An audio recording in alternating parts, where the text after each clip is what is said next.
Hello, folks. I'm Detroit Miracle. Yes, and indeed.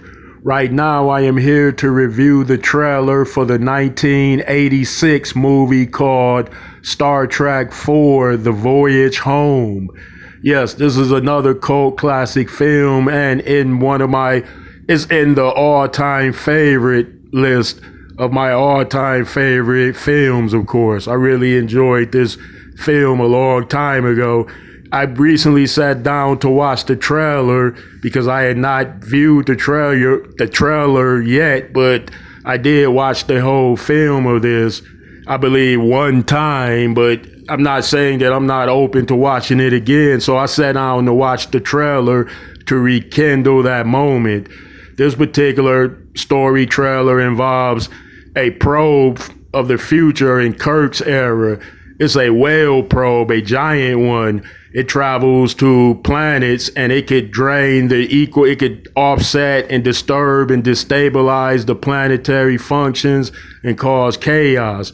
So this such whale probe comes to future Earth in Starfleet's era, and they don't seem to have any type of power enough to stop this particular whale probe. None of their weapons are enough. All their defenses and offenses are inadequate against this one such probe, despite what they've proven to be able to build and construct, such as fleets of ships, such as bases and set in the middle of outer spaces, which are enormous, called star bases. So in this particular film, the trailer, it starts with Kirk and his crew being the savior of Earth again. And it's a direct takeoff from Star Trek 3.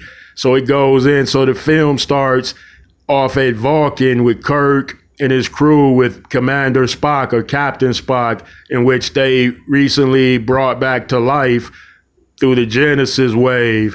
And Spock has been reborn, but he's fully grown now. So it takes up with Kirk and crew getting Spock, and they take him on a Klingon vessel because the Enterprise was destroyed in Star Trek 3. So they had not gotten a new starship yet. So they're using a Klingon bird of prey as their means of traveling. Okay, let me get to this trailer for your ears and eyes and your listener pleasures, of course. I've been talking about the movie in a movie context, but not necessarily as the trailer, scene by scene. So I've been giving you another take on it. Now let's get to the trailer portion. Okay, it starts off with Kirk and crew. They're on Vulcan. They're on the world planet of Vulcan, where Commander Spock comes from. So he's been reborn. He's came back to life. So he's trying to get his Vulcan condition back in order because his memories are gone. So he's undergoing Vulcan treatments at this time. Now the next scene shows the whale probe heading towards Earth and is offsetting ecosystems. Why didn't they meet this large whale probe with an army and a vast fleet of starships? How many starships do they got protecting Earth anyway? So there doesn't appear to be not one Federation starship here to intercept the whale probe. Okay, now the next scene, Kirk is shown looking at Starfleet through a communicon, and he's saying that they're going to attempt time travel in order to go back into the future. They're trying to go back into the past, rather, and find a humpback whale that could communicate with this large whale probe in outer space. So that's one of the main premises of this film. Next, they're shown time traveling in a bird of prey ship that belongs to the Klingons, rather.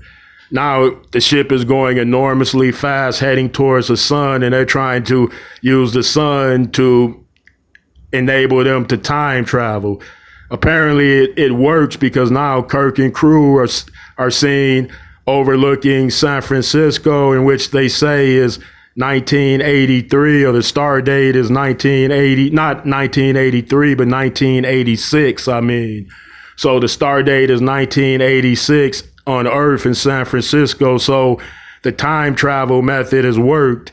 Now Kirk and crew are seen standing in the daytime on the San Francisco street. They appear to be downtown, and Kirk is telling them to separate because they look too inconspicuous. Now some of Starfleet's members are shown at a naval base. Apparently they need equipment, or they need to know where the humpback whales hang around, so they need information. Now we're seeing regular military involved. We're seeing Sulu use a phaser weapon on a door, I believe. It's not a traditional gun phaser. It looks something like a phone phaser that's flat that can shoot a phaser gun, or phaser weapon, of course. Now Kirk is seen sitting with this blonde woman, and she asked him, "Oh, so you're outer space? So you're from outer space too, right?" And he says, "No, I only work in outer space. I'm from Idaho," or something like that. Okay, now they're showing the humpback whale in the water. Okay. Now they're shown lifting something in the ground up from high up. The crew of the Enterprise seems to be lifting something in the air. It might be a containment device that they're using to keep and store the humpback whale in, to transport it back to future Earth of the 23rd century, which is where the Enterprise crew comes from. Okay, now they're seeing projecting time travel heading back to the future, so obviously they accomplished their mission.